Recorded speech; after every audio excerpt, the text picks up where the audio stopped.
So, I got to drag you back to 2002. Let's jump back over there for a minute. Because remember, we were looking up words.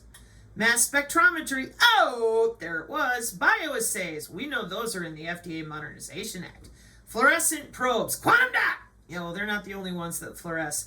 Digital imaging. Tissues. Digital imaging. Hyperquantitative analysis. Organism. Digital radiology.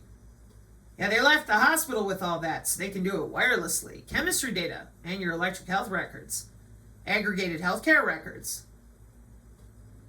Ideally, information at all levels of scale would be captured from the same individual and then aggregated into a societal record.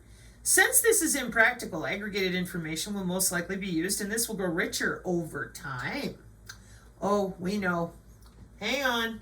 I'm trying to get to a different area that I wanted to look at. Recently, it has become possible to use automated machine vision analysis systems to measure all of the components that can be made visible within a tissue, both structural and functional, with reference to one another. This is known as hyperquantitative analysis of tissue. Preparation of tissue information in this way requires 2 steps. Automated imaging that enables location of the tissue on a microscope slide and the capture of composite image of the entire tissue or tissues on the slide. The application of image analytics software that has been designed to automatically segregate and co-localize in Cartesian space the visible components of tissue, including molecular probes, if applied.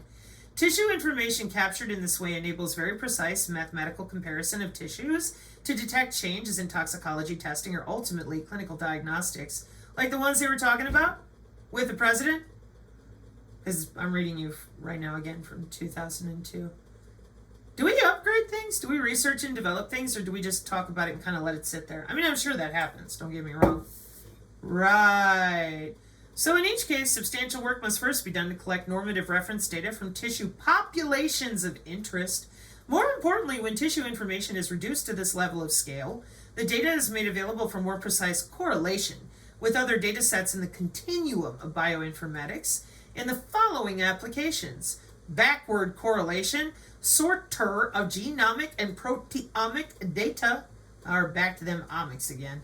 Rationale: when gene or protein expression data are culled from a tissue that has undergone hyperquantitative analysis, tighter correlations are possible between molecular expression patterns and tissue features, whose known biological roles help to explain the mechanisms of disease, and therefore may help to identify drug targets more sharply.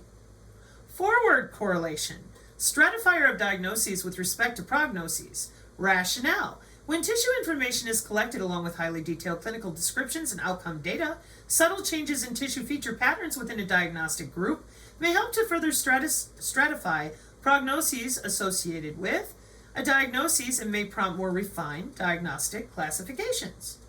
Oh, isn't that nice? What do we got? Tissue, digital imaging, automated digital tissue analysis and computation with cells, molecules, matrix, layers, and structures. Figure C6.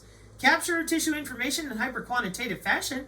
All components of the tissue that can be made visible are located simultaneously after robotic capture of slide-based images. This step automates the analysis of tissue, putting it immediately into a form that enables sharing of images and derived data. Oh. Data available for rich digital correlation with other data sets, including genomic and proteomic. Yeah, pathogen access control system. Isn't that nice? Okay. And look who we got again. The Yetis and their academic people, I was going to say educationalists, academicians is what they call themselves these days. Your industrial applications like medical device development, like Medtronics and stuff too, right? And then your government applications, population epidemiology, disease tracking, and healthcare cost. What is population epidemiology? I mean, I know what it is, but I'm going to give you a nice definition. Oh, the study of the health of populations. That'd be everybody. Including how diseases spread, how to prevent them, and how to improve population health. It's a key part of public health and informs policy decisions and medical treatment. Awesome.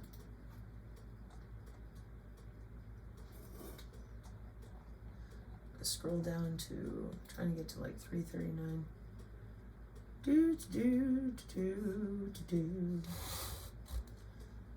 Back to the 90s. Nanotechnology and information technology can be invaluable for the development of future optical cognitive instruments. Nanobiomarkers targeted for cerebral function representing biomolecules will enable us to pinpoint the areas responsible for various cognitive activities as well as to diagnose various brain disorders. Nano-sized sources and detectors operated by very long-lasting nano-sized batteries will also be very useful for unobstructed studies of brain function. It is important to acknowledge that in the process of taking cognitive function measurements, the instrument itself or the person who conducts the measurements should not, or should minimally, interfere with or distract the subject's cognitive activities. The ultimate optical system for cognitive studies therefore requires wireless instrumentation. It is envisioned that once nanotech and IT are fully incorporated into the optical instrumentation, the sensing unit will be very lightweight, disposable Band-Aid sensor detector applications or hats or helmets, having no external connection. Stimuli triggering various cognitive activities can be given through a computer screen or visor with incorporating a virtual reality environment. Signal acquisition will be accomplished by telemetry and will be analyzed in real time. In 2002, the needed feedback stimulus can also be created depending on the nature of the analysis needed for further tests or treatments. Some of the important future applications of the kind of cognoscope are described as follows. See the Synergy TechMetric PDF for cognitive threat warfare technology helmets. It's great. And, sorry about that, figure C8 in room 1 and in room 2. In 2002, a schematic diagram of the future NIR cognoscope, that here on this side, a wireless hat-like multiple source detector system, can be used for brain activities while the stimulus can be given through a visor-like interactive device, while a subject can be examined or tested in a room without any disturbance by examiners or other non-cognitive stimuli. The examiner can obtain the cognitive response through wireless transmission, can analyze the data in real time, and also may be able to additional stimuli to the subjects for further tests in another room, room 2. Improving human health and physical capabilities, medical diagnoses of brain diseases, identification of children with learning disabilities, assessment of effectiveness in teaching techniques, applications for cognitive science, study of the thinking process, 93, 94, 98, applications for cognitive science, thinking, localization of brain sites responding to various stimuli, 95, 97, identification of the emotional state of a human being, communicating with others without going through currently used sensory systems. And we have a big list of references. Let's see what we got. 1998, a novel method for fast imaging of brain function non-invasively with light, optogenetics. Photon diffusion, 1993, in breast and brain spectroscopy and imaging, optics and photonics, news. 1993, cognition activated low frequency modulation of light absorption in human brain. 1995, shades of gray matter, non-invasive, optical images of human brain responses during visual stimulations. 1997, towards non-invasive optical human brain mapping, improvements of the spectral, temporal, and spatial resolution of near-infrared spectroscopy and optical tomography and spectroscopy of tissue, theory, instrumentation, model, and human studies. They don't know. They're all just completely compartmentalized and clueless. It's multimodal and interdisciplinary, just so we're clear. 1994, non-synchronous behavior of neuronal activity, oxidative metabolism and blood supply during mental tasks in the brain. 1998, localization of a fluorescent object in a highly scattering media via frequency response analysis of NIR-TRS spectra. Biomedical engineering. 1996, imaging on brain model by a novel optical probe fiber hairbrush frequency combing. Advanced optical imaging and photon migration. 1997, functional near-infrared image in optical tomography and spectroscopy of tissue. Theory instrumentation model in human studies 2.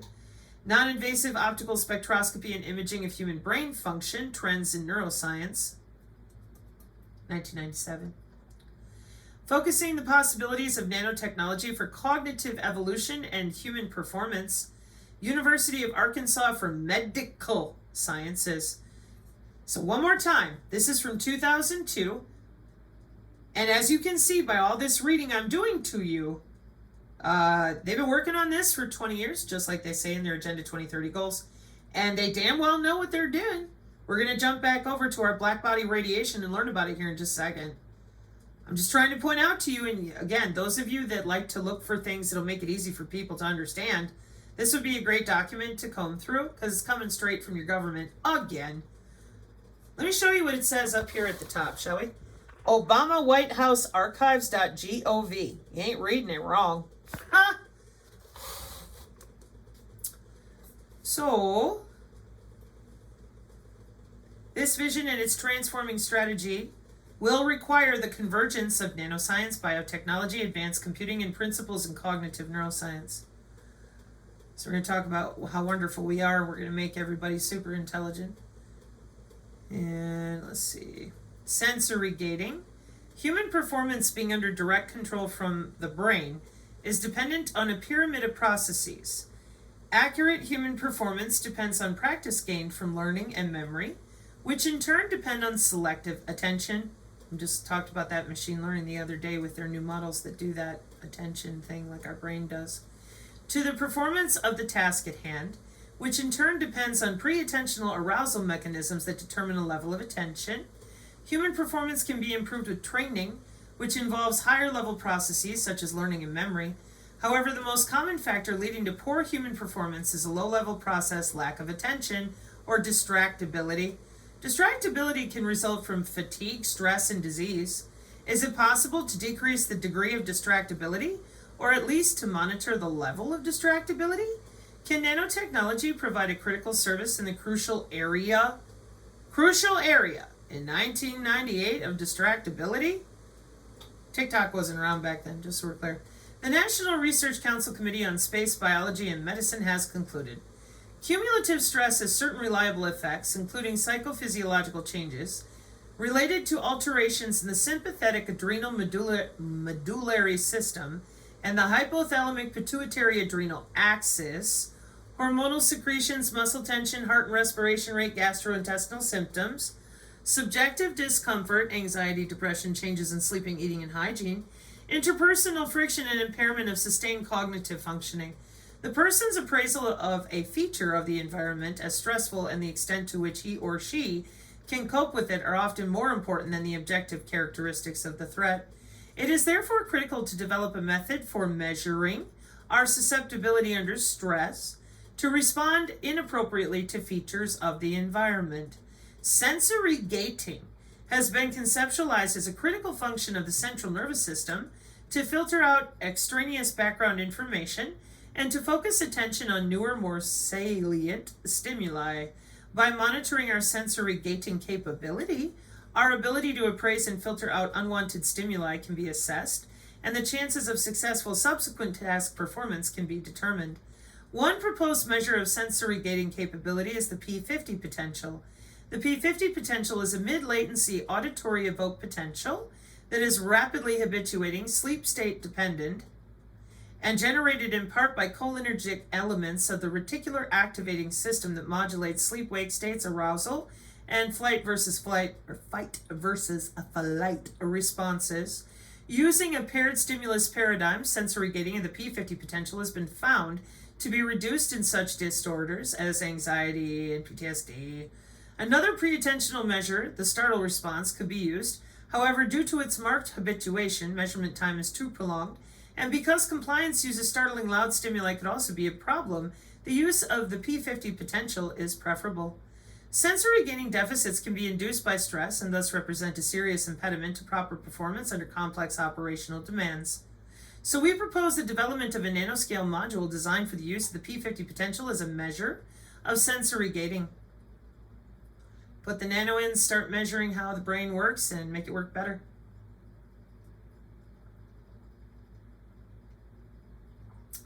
A. It's right over here. See, on the top of your head. Ready? Evoke potential module, including audio stimulator, earphones, surface electrodes, vertex, mastoids, and forehead. Amplifiers, averager with a wave recognition software, and data storage device for downloading.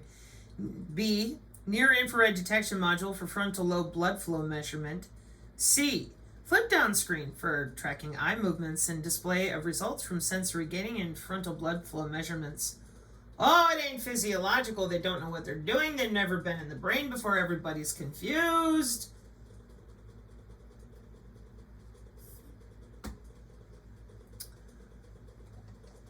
And as I have attempted to ensure y'all understand, lots and lots of jobs. Lots of jobs. Because doesn't everybody want to not be sick and live forever? Well, maybe not live forever, but certainly we don't want to be sick. Neurointeractive artificial brain / human brain interface for neuroprosthesis enhancement.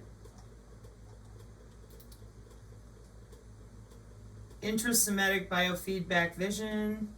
Okay, where's my 330? Hang on. Yeah, we just passed the halfway point. This document is insane.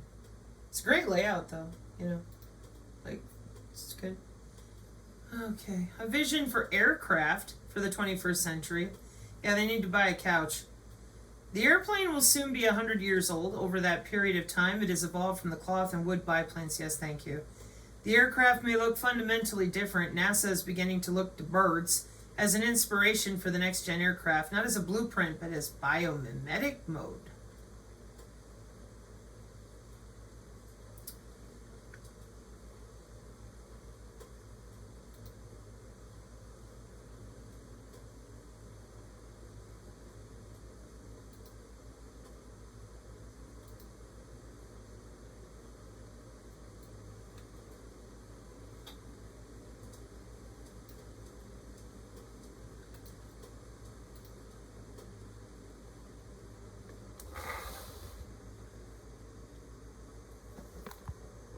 No, you took away my picture.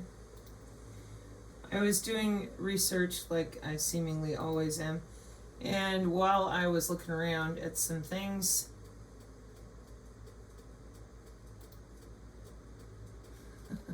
there we go. What's that, Sabrina? Saudi Arabia could join European 6th generation fighter project November 27, 2020 for Global Combat Air Program, a joint venture between the UK, Italy, and Nippon, Japan, is developing an advanced stealth aircraft to enter service in the mid-2030s. And it's run jointly by the UK, Italy, and Japan to develop that 6th generation fighter and could gain a new partner, aka Saudi Arabia. Oh, where's your other really cool picture that I was looking at? Hang on. No.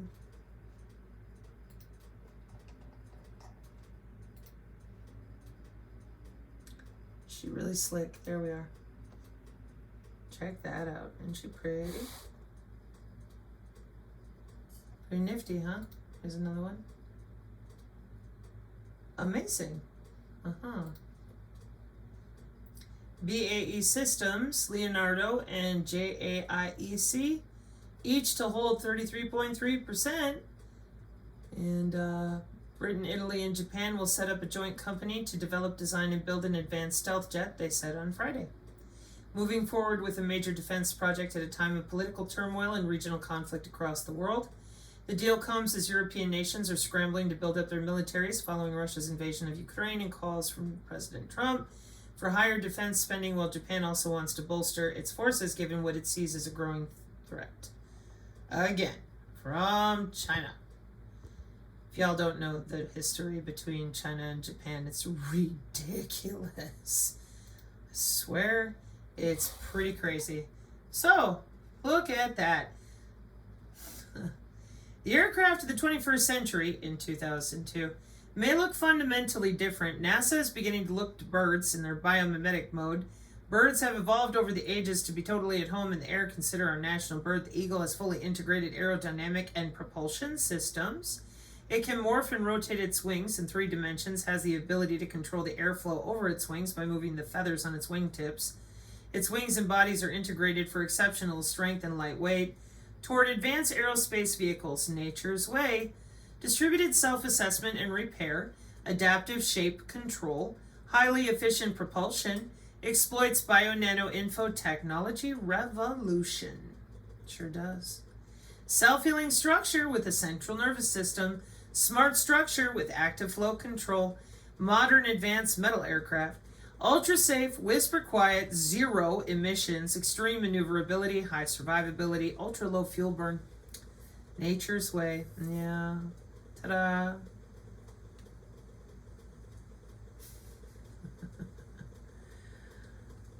Where's your flux density? Uh-huh. How would you know? Whole family. For real. Distributed vectored propulsion, active flow control, and your sensor technology. Like I said, scoot, scoot, scoot, plasma orbs.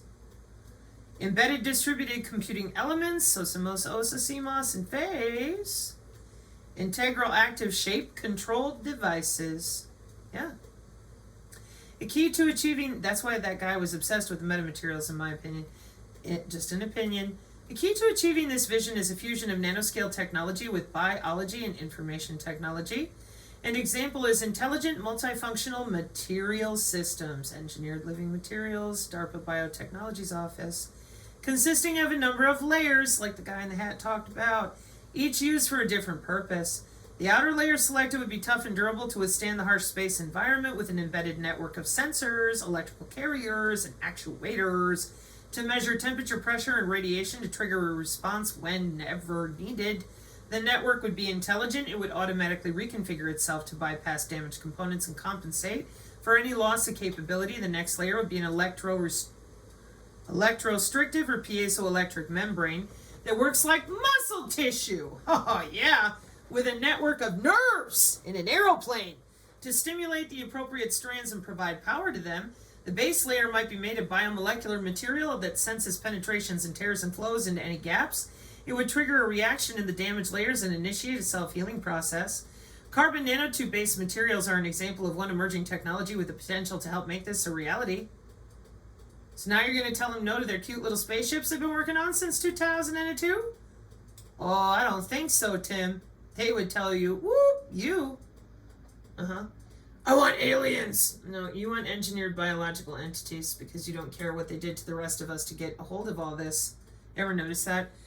The targeted individual community, the SRA community, whoever survived them long enough, and you guys just are so excited to meet your little green men. And every time we tell you that's a synthetic biology type of dealio, and that a bunch of us were disabled and harmed, I mean, you should hear the screaming. They're like, shut up, I want my aliens. Star Trek, Star Wars, I don't care what they did to you. Now I get to go fly on a hoverboard and in a craft and whatever. And there's so many of us that are out there, truly. And we're looking at you like, well, if they did this to us, what do you think they're going to do to you? Why are you so different? Just, hey, Occam's razor, man. Just keep it simple. Just asking the question. Yeah, welcome to national security. Investment in convergent nanotechnology, biotechnology, information technology, and cognitive science is expected to result in innovative technologies that revolutionize many domains of conflict and peacekeeping. We are entering an era of network-centric combat. Oh, there she is again. In information warfare, increasingly combat vehicles will be uninhabited, and robots or other automated 3009 systems will take on some of the most hazardous missions. Effective training will make extensive use of augmented or virtual reality. We know nanotechnology will offer reliable means for detecting and protecting against what? CBRN, chemical and biological agents. But you couldn't stop a Wuhan bat in China? Incredible. Nanotechnology will offer reliable means for detecting and protecting against chemical and biological agents, except bats from Wuhan. Damn it, it should be inserted right there. Somebody should have told them. Convergence of many technologies will enhance the performance of human warfighters and defenders, in part through monitoring health and instituting prophylaxis, and through magnifying the mental and physical capabilities of personnel. The Defense Science and Technology Strategy, in 2000, seeks to ensure the warfighters today and tomorrow have superior and affordable technology to support their missions and give them revolutionary war-winning capabilities. Lovely. Changing the face of war and how we prepare for war. National strategic goals. Data linkage, threat anticipation and readiness. Uninhabited combat vehicles. CBRE, warfare training, warfighter systems. Okay. The warfighter is subjected to periods of intense stress where life and death decisions must be made with incomplete information available, where the physiology of fatigue and pain cloud reason, and where supplemental technology must compete with the 120 pounds of equipment weight they carry. Nanobioinfocognitive technologies can address all of these aspects of warfighting. Nanotechnology holds the promise to provide much greater information, connectivity, and risk reduction to the warfighter. The continued miniaturization of electronic devices will provide 100 times more memory with less bulk and weight, a terabit of information in a square centimeter. Processing speeds will increase to terahertz rates. Displays will be flexible and paper thin, if not replaced by direct write of information on the retina. Let's try that again, shall we?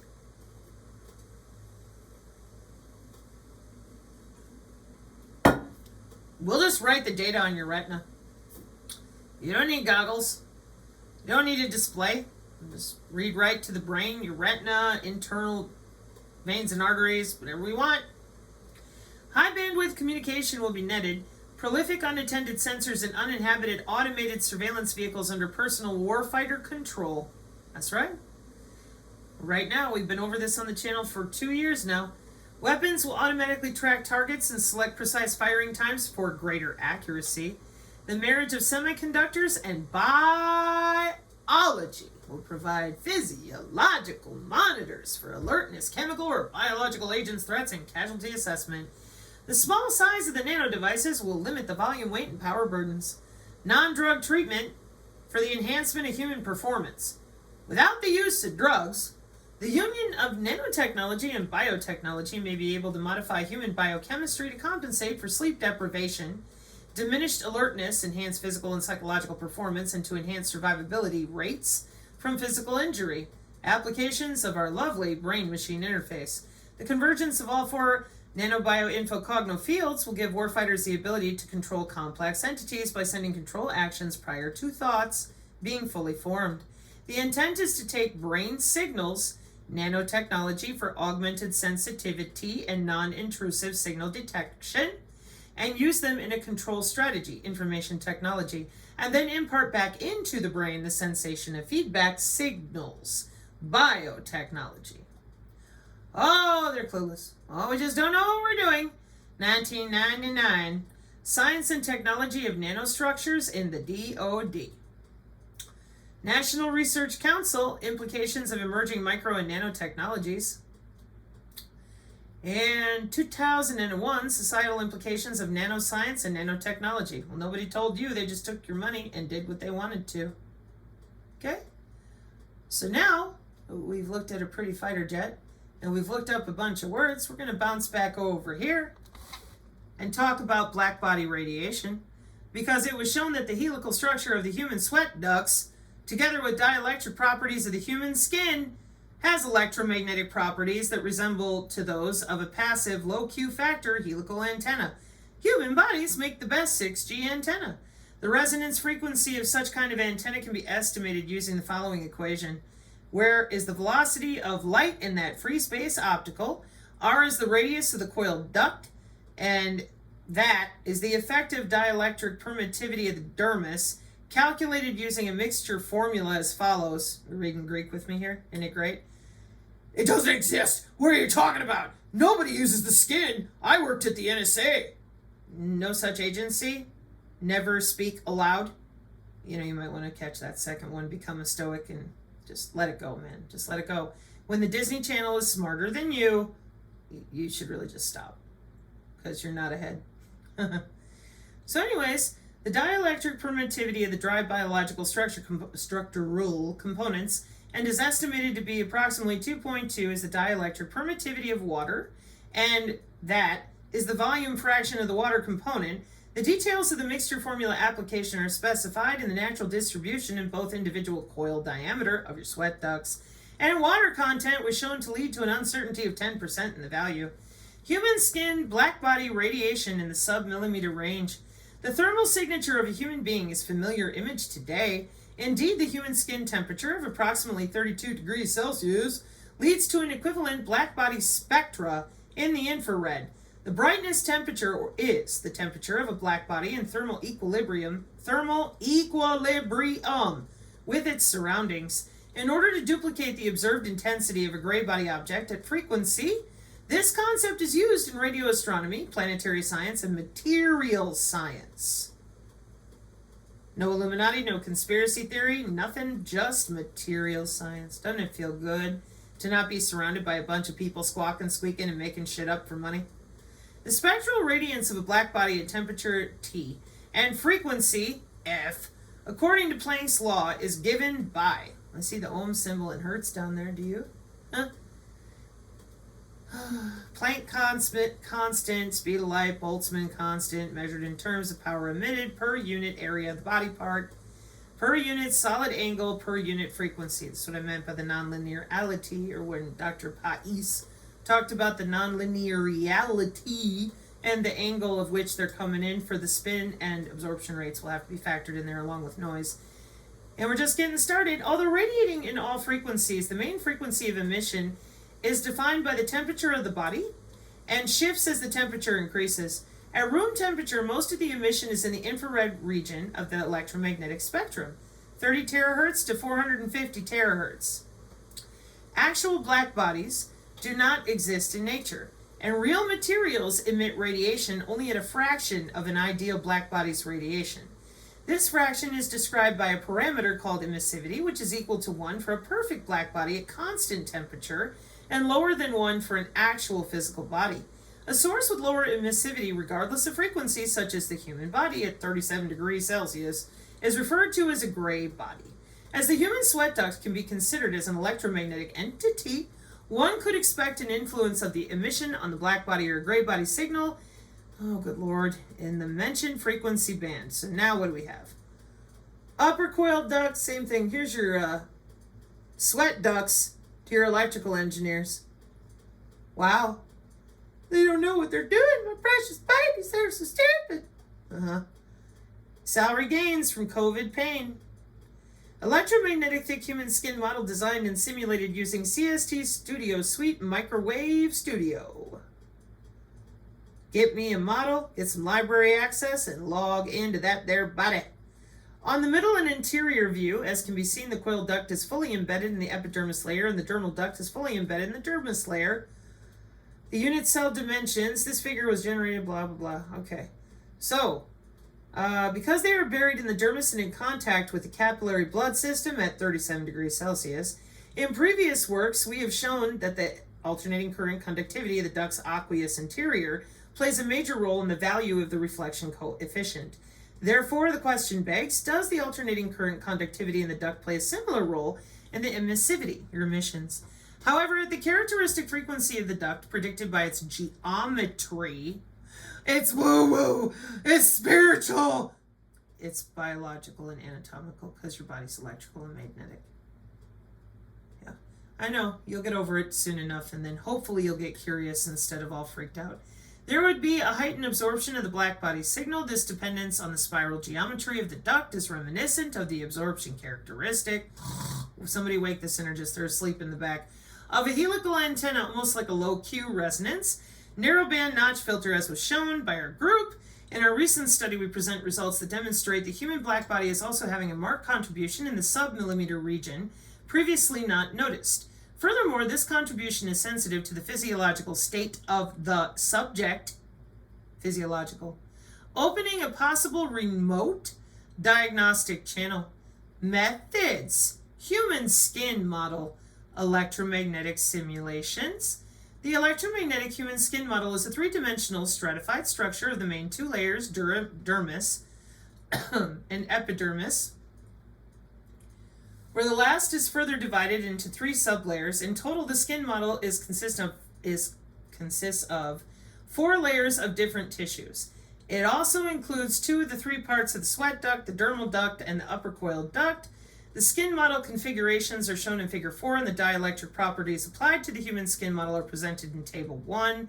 The monotonically increasing water content in the epidermis, evident in Figure 3, leads to a continual change in the effective dielectric permittivity as defined by, I would assume, equation 2. To simplify the simulation and reduce computational load, this layer was approximated by dividing it into 2 sublayers based on the average of the water content. In detail, the skin model layers, according to our internal notations, are. So one more time, those of you that still can't get over yourself, yeah, topology is a big deal, let me tell you. You're going to need to, because every single thing I'm reading you here, like electric field distribution simulated for all this different skin levels, measurements, subcutaneous. This is also why Russell Brand's magic pendants don't work for more than an hour or two, okay?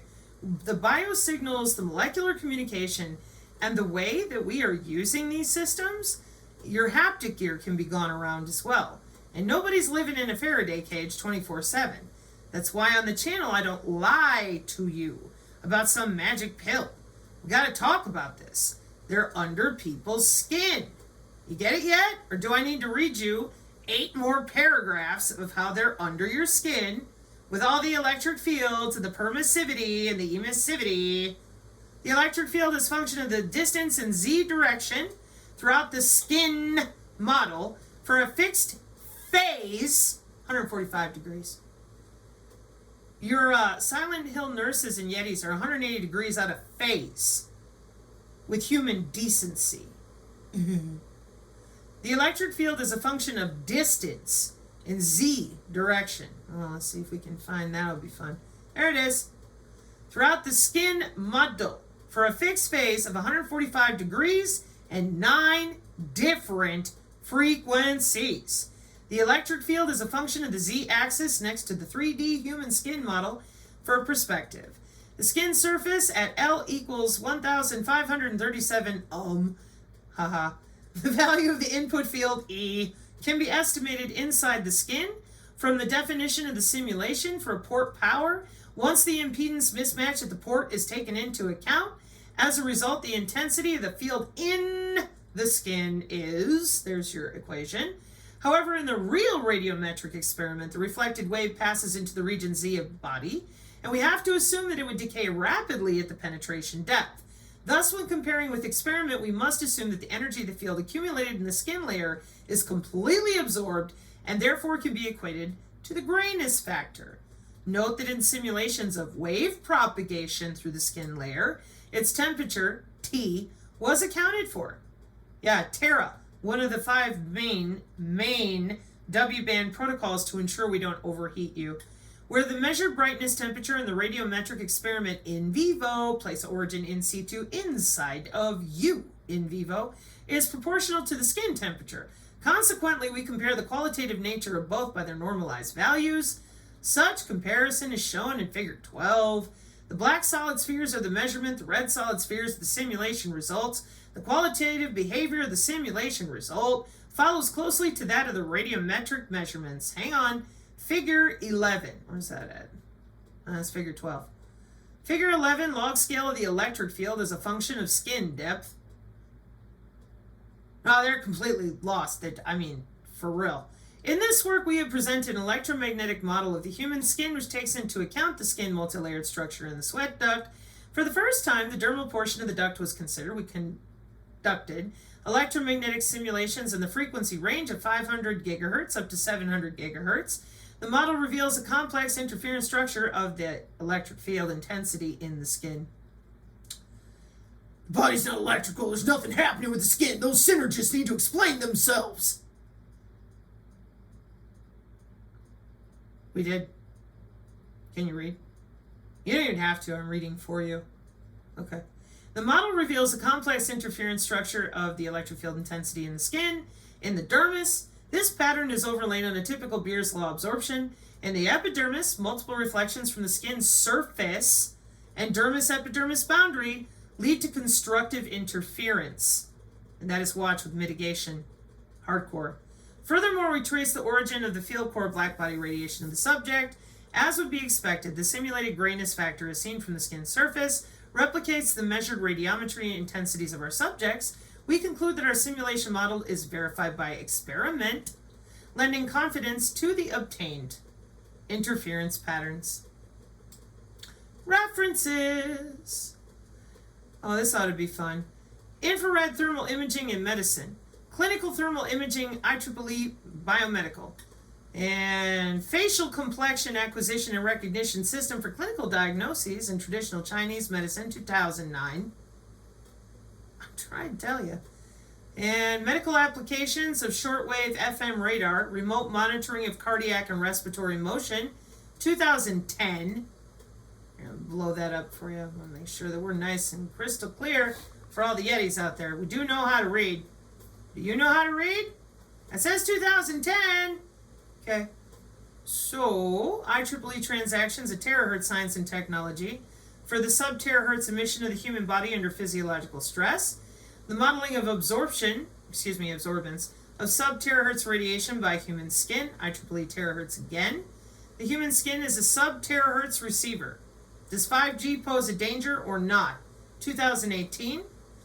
Human skin has arrays of helical antennas in the millimeter and sub-millimeter wave range. 2008. The helical structure of sweat ducts, their influence on the electromagnetic reflection spectrum of the skin. IEEE transactions, terahertz science and technology. 2013. Circular polarization induced by three-dimensional chiral structure of human sweat ducts. 2014. Electromagnetic modeling of human skin as a receiving and transmitting antenna array in sub-terahertz. 2019. I said terahertz bullet. I said millimeter wave. I said somebody got a phone to your bone. It ain't a joke. That's 2018. Beam steering. I said they're going to use some Linux, Swiss cheese, open source, wetware software and log into them their biosensors. I said what I said, because it is what it is. Now, after defining a couple of these terms, because we could be here all day and all these different things, conductivity, I think I've proven my point. You think we've proven the point? How about the morphology of human sweat ducts observed by optical coherence tomography and their frequency of resonance in the terahertz frequency region from 2015? I mean, what's it going to take, man? How many of these things do we need to read to you before you admit that this is measurable? Right. So,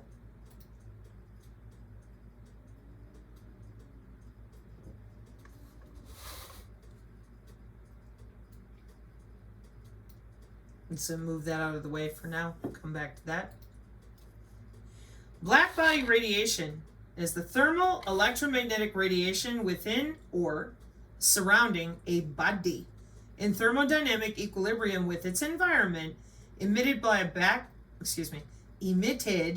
a black body, an idealized, opaque, non-reflective body. It has specific, continuous spectrum of wavelengths inversely related to intensity that depend only on the body's temperature, which is assumed for the sake of calculations and theory to be uniform and constant. A perfectly insulated enclosure, which is the thermal equilibrium, internally contains blackbody radiation and will emit it through a hole made in its wall, provided the hole is small enough to have a negligible effect upon the equilibrium. The thermal radiation spontaneously emitted by many ordinary objects can be approximated as blackbody radiation. I'll give you another one. A blackbody spectrum in the infrared region refers to the distribution of electromagnetic radiation emitted by the theoretical blackbody at a specific temperature, where the majority of that radiation falls within the infrared wavelength range, meaning it is invisible to the human eye, As an object's temperature increases, the peak of its blackbody spectrum shifts towards shorter wavelengths, so at lower temperatures the dominant emission is at the infrared band. These particles form a part of the blackbody spectrum in addition to electromagnetic radiation. A blackbody at room temperature radiates mostly in the infrared spectrum, which cannot be perceived by the human eye, but can be sensed by some reptiles. Y'all gonna love that. Okay. Helioworks outshines all others. Infrared radiation and blackbody spectral intensity. The infrared spectrum is an invisible portion of the electromagnetic spectrum that lies between approximately 750 nanometers and 1,000 micrometers. It is divided into several bands, including the near infrared, the short wavelength infrared, the mid-infrared, and the long wavelength infrared, and the far infrared. Thermal or blackbody emitters are characterized by their temperature and relative emissivity, which varies based on the material, surface condition, and other factors. The emissivity is defined at the ratio of the radiant intensity of the emitter to the radiant intensity of a true blackbody at the same temperature, and has a value between 0 for a non-emitter and 1 for a true blackbody. Emitters with an emissivity less than 1 are called gray bodies. Yeah, I know, we just went over all this. Isn't that nice? Blackbody spectra with human activity recognition radar. What comes up first? Remote sensing. Satellite remote sensing.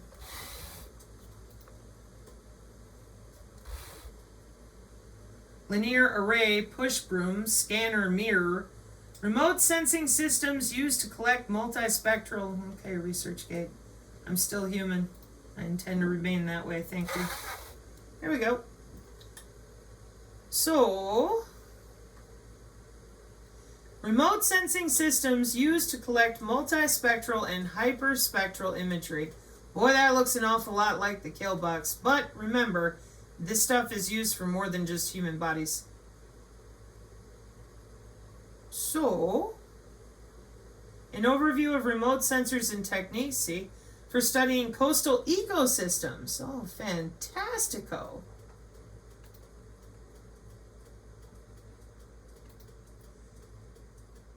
Thermal, infrared, and remote sensing, an overview from Science Direct, for those of you that are interested. Thermal infrared remote sensing refers to the use of techniques to analyze land surface temperature patterns and their relationship with surface characteristics in urban areas. Okay. Interesting. That ought to be fun. Next, sensors, MDPI again. Passive detection and imaging of human body radiation using an uncooled field effect transistor-based terahertz detector. 2020. This article belongs to the special issue, Terahertz Imaging and Sensors. This work presents, to our knowledge, the first completely passive imaging with human body emitted radiation in the lower terahertz frequency range using a broadband uncooled detector. The sensor consists of a CMOS field effect transistor with an integrated log spiral terahertz antenna. This terahertz sensor was measured to exhibit a rather flat responsivity over that terahertz frequency range with values of the optical responsivity and noise equivalent power of that, respectively. These values are in good agreement with simulations which suggest an even broader flat responsivity range exceeding 2.0 terahertz. The successful imaging demonstrates the impressive thermal sensitivity which can be achieved with such a sensor. Recording of that centimeter squared sized image of the fingers of the hand with a pixel of 1 millimeter at a scanning speed of 1 millimeter per second leads to a signal to noise ratio of 2 and a noise equivalent temperature difference of 4.4 K. This approach shows a new sensing approach with field effect transistors as terahertz detectors, which are usually used for the active terahertz detection. Key words: passive imaging, human body radiation, terahertz detection, terafet, field effect transistor, terahertz. The recording of images of the human body in a passive manner, that is, using its own thermal radiation, is a well-established imaging modality in the infrared at wavelengths around 10 ohm, where the black body radiation of living beings is at its highest spectral intensity. At infrared wavelengths, detectors can be operated at room temperature toward longer wavelengths into the terahertz and sub-terahertz regime. The power of the Planck radiation drops strongly, and the consequence that unaided passive detection at room temperature, typically using bolometers and microbolometer-based cameras as sensors, is impractical. As an alternative, active illumination has been explored in the literature. Passive detection can be maintained at sub-terahertz frequencies when using superconducting sensor devices. Passive imaging with human body radiation and penetration through various materials was shown, for example, at 350 and 850 gigahertz using a detector array of 20 superconducting bolometers. Even video rate human body imaging at 350 gigahertz was demonstrated with superconducting detectors cooled below 1K. While feasible for stationary security applications, cryogenic passive imaging systems do not lend themselves for most of the potential mobile applications which have been identified. The sensing of surroundings of moving cars, airplanes, visibility through fog, clouds, and smoke, the identification of boats and oil spills, to name a few. So, millimeter wave, baby, here we come. Toward millimeter wave frequencies, passive imaging with detectors based on semiconductor diodes at room temperature, again, becomes possible despite even lower spectral intensity of the Planck radiation. The system's sub-terahertz and millimeter wave radiometers use low-noise electronic amplifiers to boost the weak signals, and often also use powerful local oscillators for frequency down conversion to immediate frequencies where amplification is easier. Oh, there's that W-band, duh. Not W-band. No. W-band. The noise equivalent power of radiometer receivers in the W-band, 75 to 100 gigahertz, is below and can reach with special pixel designs. Passive imaging of a human hand was demonstrated at 220 gigahertz employing a millimeter wave radiometer with a Schottky diode held at room temperature. Nerds, electrical engineers, all of you, we use the human skin and the human body because it conducts electricity really, really good. And we've been doing it since the Cold War and World War II, really, using radar to look right through you and the walls. It's pretty intense right now with the Internet of Things and intelligent reflective surfaces. So I would appreciate it if those of you out there could get out of your own way, whatever that is, and start helping people understand that we are absolutely using the skin. Okay? 2 hours of reading to you about all these different ways. Whitening aided learning from radar microdoppler signatures for human activity recognition. Deep learning architectures are being increasingly adopted for human activity recognition using radar technology. A majority of these architectures are based on convolutional neural networks and accept radar microdoppler signatures as input. The state-of-the-art convolutional neural network-based models employ batch normalization to optimize network training and improve generalization. In this paper, we present whitening-aided convolutional neural network models for classifying human activities with radar sensors, not Harry Potter ones. We replace BN layers in a CNN convolutional neural network model, batch normalization, with whitening layers, which is shown to improve the model's accuracy by not only centering and scaling activations, but also decorrelating them. We also exploit the rotational freedom afforded by whitening matrices to align the whitened activations in the latent space with the corresponding activity classes. Using real data measurements of 6 different activities, we show that whitening provides superior performance over your batch normalization in terms of classification accuracy. This is algorithm creation. This demonstrates the potential of their whitening-aided convolutional neural models to provide enhanced human activity recognition with radar sensors. Whitening, convolutional neural network, human activity recognition. There's that Doppler again. And the deep learning, because we needed this. Introduction. Owing to its privacy-aware nature and robustness against a variety of operating conditions, radar technology is finding increasing applications in healthcare. It's the first sentence. I didn't put it there. They did. See how this works? It would just be amazing if you people out there could admit that you're under the skin with the Doppler watching everybody walk through their house. You're being hyperbolic. No, I just happen to know how to read. In 19, a 4-layer convolutional neural network-based activity classifier for them feature values in your machine learning algorithm written for your biofield was used with cepstral heat maps, which were computed from the real radar spectrograms by applying an optimized filter bank generated on a diversified simulation database. A flexible, deep convolutional neural network model was proposed to classify Doppler signatures of humans walking with different arm movements. Here comes our Bayesian learning technique used to optimize the network. Dot product attention, augmented convolutional autoencoder. That's those scatterers that we see in our favorite bingo paper where that Abrams tank got cankles. Was proposed to learn both localized information and global features from the microdoppler signatures. Superior classification accuracy achieved by attention augmented model compared to its conventional counterpart. And a bunch of different gobbledygook that if I read it to you, you'll be even more asleep. The remainder of the paper is organized as follows. Section 2 describes the radar signal model and the microdoppler signatures. The BN whitening methods are presented. Section 3, while the whitening-aided CNN models for human activity classification are described, didn't you wonder how those biosignals got classified into the right database to find the right algorithm to get to the right app on some politician's phone to know what you're going to do for 6 days in advance, or the cognitive city to read what the heck you're doing and why? Well, there you go. More algorithms to switch it out, flip it up, change the signal back and forth, the same way we transfer cell phone signals with ORAN. As far as how easy it is, how available it is, they've been at this a long time, you know.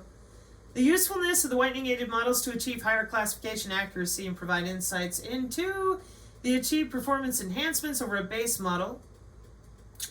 Consider number 2 here, signal model and microdoppler signatures. Consider a frequency modulated continuous wave radar. Oh ho ho. Shall we? Let's consider that quick.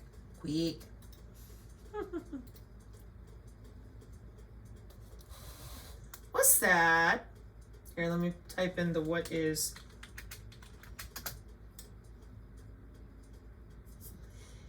Frequency modulated continuous wave radar is a type of radar system that transmits a continuous radio wave signal whose frequency is constantly changing over time, modulated, allowing for precise measurement of distance to target by analyzing the difference in frequency between the transmitted signal and the reflected echo signal received from the target.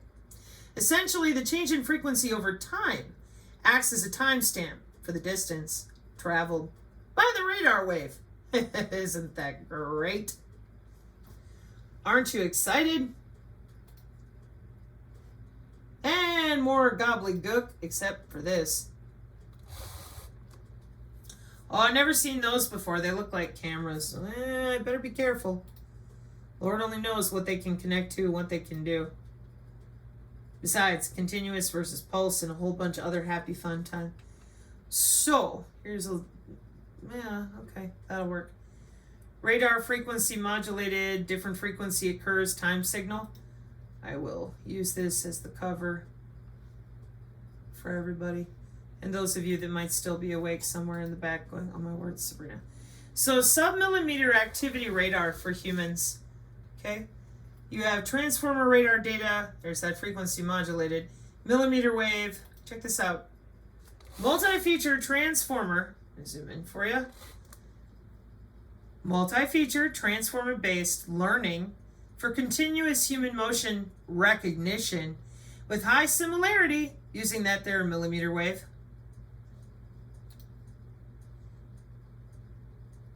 It's your forward and back with all your language models, feature values, and happy fun time of watching people when they think they're alone in their home. Can't say it enough. This is all for people's good. Why is it that nobody knows about this stuff?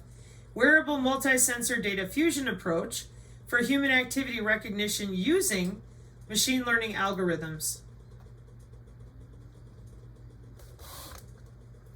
July 2022. Sensors and Actuators, Science Direct. Wearable multi-sensor data fusion approach using those same machine learning algorithms is presented for activity recognition. Discriminative statistical and entropy features from RSS are extracted using DWT and EMD techniques respectively. Correlation-based feature selection technique is used to extract the prominent features to train machine learning algorithms, and an average classification accuracy of 99.63%. Hey, you're still less than the Great Limbaugh. Thank you. Is achieved using DT algorithm. I liked Rush Limbaugh. I just didn't agree with everything he thought, but I still enjoyed him. Anyways, wearable sensor-based human activity recognition has a broad range of applications in healthcare, fitness, smart home, and surveillance. In spite of the substantial amount of computational research on horror, the open challenges of multi-sensor-based activity recognition, including complex temporal data, identifying discriminative feature vectors from multimodal data, and dimensionality reduction, require considerable research attention. Hence, in this paper, using multi-resolution time-frequency analysis of received signal strength between the wearable sensors, we present a supervised machine learning-based activity recognition framework, the multi-sensor activity data acquired using the wireless sensor network nodes, air molecules on crack, and inertial sensor embedded in a smartphone are decomposed using the discrete wavelet transform, and the empirical mode decomposition, techniques for extracting the prominent feature vector. Using the discriminative statistical features from the discrete wavelet transform, along with the entropy features from the empirical mode decomposition, the four machine learning classifier models, such as support vector machine, there she is, K-hop nearest neighbor, ensemble classifier, and decision tree, are trained to classify various human activities. Because we needed all this. The efficacy of the proposed design is assessed on a publicly available data set from UCI, and the experimental results, assessed using the confusion matrix and parallel coordinate plot, substantiate that the proposed machine learning-based human activity recognition framework can achieve a maximum classification accuracy, still less than Limbaugh, like I said, of 99.63% and is superior to several state-of-the-art machine learning techniques. Now, one more time, those of you that scream and cry and complain, that is your body talking to the internet, and your feature values, feature extraction, it's up there in red.